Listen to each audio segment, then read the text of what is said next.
सांसद जी, आज यहाँ नेक्स्ट जनरेशन जीएसटी को लेकर के प्रेस वार्ता है, क्या कुछ कहेंगे कि जनता को किस तरह से राहत मिलेगी? देखिए, आदरणीय प्रधानमंत्री जी के नेतृत्व में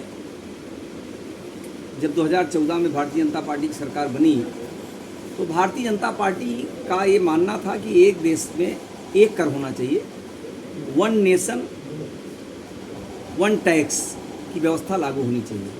जैसे वन नेशन वन कार्ड, ऐसे तमाम योजनाएं हमारी सरकार ने लागू की है। उसी प्रकार एक देश में एक कर की व्यवस्था होनी चाहिए। तो व्यापक विचार विमर्श करके 2017 में भारत सरकार ने जीएसटी लागू किया। प्रारंभ में जब जीएसटी लागू हुआ, स्वाभाविक रूप से कोई व्यवस्था समझने में थोड़ा कठिनाई होती है। उसमें हमारे देश के जो करदाता हैं उनको थोड़ी बहुत कठिनाइयाँ हुई, लेकिन लोगों को ध्यान में आया और 17 प्रकार के स्टेट से लेकर के सेंट्रल के जो कर पहले लगते थे उसको समाप्त करके एक कर व्यवस्था जीएसटी लागू की गई, गुड्स एंड सर्विसेज टैक्स। और उसके कारण देश की आर्थिक जो कर का कलेक्शन हुआ वो बड़े पैमाने पर कलेक्शन शुरू हुआ और आम जन को जो फाइलों में समस्या होती थी, फाइलें मेंटेन करना, एक तरह से कह सकते हैं जो इंस्पेक्टर राज के कारण परेशानी होती थी, उससे छुटकारा भी मिला और व्यक्ति को एक जगह टैक्स दे करके अपना राहत देने का काम हमारी सरकार ने किया। कुछ दिन बाद धीरे धीरे आम जन को और कैसे सुविधा दी जाए, इसको और कैसे सरल बनाया जाए, उस दृष्टि से हमारी सरकार विचार विमर्श कर रही थी। अभी कुछ दिन पहले हमारी सरकार ने आदरणीय प्रधानमंत्री जी के नेतृत्व में कैबिनेट बैठक में और जीएसटी काउंसिल की बैठक में निर्णय लिया कि हम नेक्स्ट जनरेशन जीएसटी की व्यवस्था लागू करेंगे और तमाम ऐसे क्षेत्र हैं जो खाद्य का क्षेत्र है, कृषि है, स्वास्थ्य है, शिक्षा है, इस पर हम जो जीएसटी की जो दरें थी उसको समाप्त करके जीरो कर देंगे। तो हमारी सरकार ने कई क्षेत्रों में जीरो कर दिया और जो 4 स्लैब थे उन 4 स्लैब को समाप्त करके 18% और 5% पर लाने का काम किया है। तो हमारे देश की जनता ने, हम सब ने इसका स्वागत किया। हम सब के लिए और पूरे देशवासियों के लिए खुशी की बात है कि ये व्यवस्था कल से नवरात्र के दिन से लागू होगी। तो इससे देश के करोड़ों किसानों को, करोड़ों आमजन को, करोड़ों गरीबों को इसका लाभ मिल रहा है। और आज उसी संदर्भ में आप सबके माध्यम से बस्ती की सम्मानित जनता को ये ठीक प्रकार से जानकारी हो कि मोदी सरकार ने जीएसटी में क्या क्या छूट दिया है। इस दृष्टि से आज प्रेस कॉन्फ्रेंस यहाँ बुलाई गई थी। सांसद जी, लगातार बिहार में चुनाव के दौरान वोट चोरी को लेकर के तमाम हल्ला मचा हुआ, क्या कुछ कहेंगे इस पर? देखिए, कांग्रेस पार्टी जब से सत्ता से बाहर हुई है, कांग्रेस पार्टी ने और गांधी परिवार ने मान लिया कि इस देश में राज करने का अधिकार केवल गांधी परिवार का है।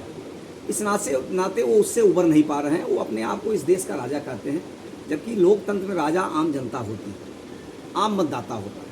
देश की जनता ने 2014 में प्रचंड बहुमत के साथ भारतीय जनता पार्टी सरकार बनाई, 2019 में प्रचंड बहुमत के साथ सरकार बनाई, 2024 में हमारी सरकार बनी। ये लोग अब जब कितने प्रकार के प्रोपोगंडा करके उनको कोई उसमें सफलता नहीं मिली, तो उन्होंने एक नया प्रोपोगंडा शुरू किया है वोट चोरी का। और वहाँ की जनता ने, बिहार की जनता ने और देश की जनता ने उसका जवाब भी दिया। इन लोगों का कहीं कहीं एक अंतर्राष्ट्रीय साजिश के तहत राहुल गांधी को आगे करके, कांग्रेस पार्टी को आगे और तमाम विरोधी दलों को आगे करके देश की सरकार को कैसे अस्थिर किया जाए। क्योंकि पूरी दुनिया में सबको लगता है कि इस देश में जब तक मोदी जी प्रधानमंत्री हैं, इस देश को आगे बढ़ने से कोई नहीं रोक सकता है। अगर इस देश को आगे बढ़ने से रोकना है तो मोदी जी को अस्थिर करिए। तो कहीं कहीं एक अंतर्राष्ट्रीय साजिश के शिकार हैं, इस प्रकार का प्रोपोगंडा कर रहे हैं। लेकिन देश की जनता का आशीर्वाद, देश के नौजवानों का आशीर्वाद, अभी जेन जेड की जो एक आंदोलन हुआ बिहार में, उसको लेकर के राहुल गांधी ने कहा कि हमारे देश के नौजवान भी नेपाल में हुआ। हमारे देश के नौजवानों को आगे बढ़ करके इस प्रकार का वो करना चाहिए। तो देश के नौजवानों ने, अभी दिल्ली में चुनाव हुआ है, उन्होंने दिखा दिया कि देश के नौजवान किसके साथ है, देश का यंगस्टर किसके साथ है। अभी हैदराबाद में चुनाव हुआ है, कल ही चुनाव हुआ है, शायद पहली बार सभी पदों पर हैदराबाद में एबीवीपी चुनाव जीती, यानी हमारी विचारधारा की चुनाव विजय हुई है। तो देश की जनता को ये समझ में आ गया है कि राहुल गांधी वोट चोरी का कोई विषय नहीं है। राहुल गांधी जो बांग्लादेशी घुसपैठिए हैं या अलग अलग देशों के घुसपैठिए हैं, जिसको प्रधानमंत्री जी कह रहे हैं कि इस देश में अवैध तरीके से रहने वाले एक एक घुसपैठियों को चुन चुन करके इस देश से हम बाहर करेंगे। देश में जो बांग्लादेशी घुसपैठिए हैं, अवैध तरीके से रह रहे हैं, उनको बचाने के लिए एक बहानेबाजी करके उनके पक्ष में राहुल गांधी उनको बचाना चाहते हैं, इसलिए इस प्रकार का नारा वो दे रहे हैं। सर, विद्यार्थी परिषद में निकालने के लिए लगातार बयानबाजी नेताओं की हो रही है, लेकिन कार्रवाई कुछ धरातल पे नहीं। आपके जानकारी के लिए हर प्रदेश में कार्रवाई, दिल्ली हो, गुजरात हो, उत्तर प्रदेश हो, और मैं जिस प्रदेश का प्रभारी हूँ, असम प्रदेश में हजारों की संख्या में पिछले 6 महीनों में घुसपैठिए निकालेगा और लाखों बीघा जमीन जो अवैध तरीके से उन्होंने कब्जा किया था उसको खाली कराया गया। सर, पाकिस्तान ने एक बार फिर सीज़फायर का उल्लंघन किया है। अब देखिए, पाकिस्तान को भी पता है कि अब, और हमारी सरकार ने स्पष्ट रूप से, हमारी सेना ने स्पष्ट रूप से कह दिया है कि कभी भी अगर सीज़फायर का उल्लंघन होगा तो उसका मुंहतोड़ जवाब हम देंगे। हमारे देश की सरकार, हमारे देश की सेना सक्षम है उनको मुंहतोड़ जवाब देने के लिए, और वो हमेशा मुँह की खाए हैं, आगे भी मुँह की खाए। सर, विद्यार्थी परिषद में आप रहे हैं लंबे समय तक, अभी हाल ही में ओम प्रकाश राजभर के बयान को लेकर के काफ़ी हंगामा हुआ, इसको लेकर क्या कहना चाहेंगे आप?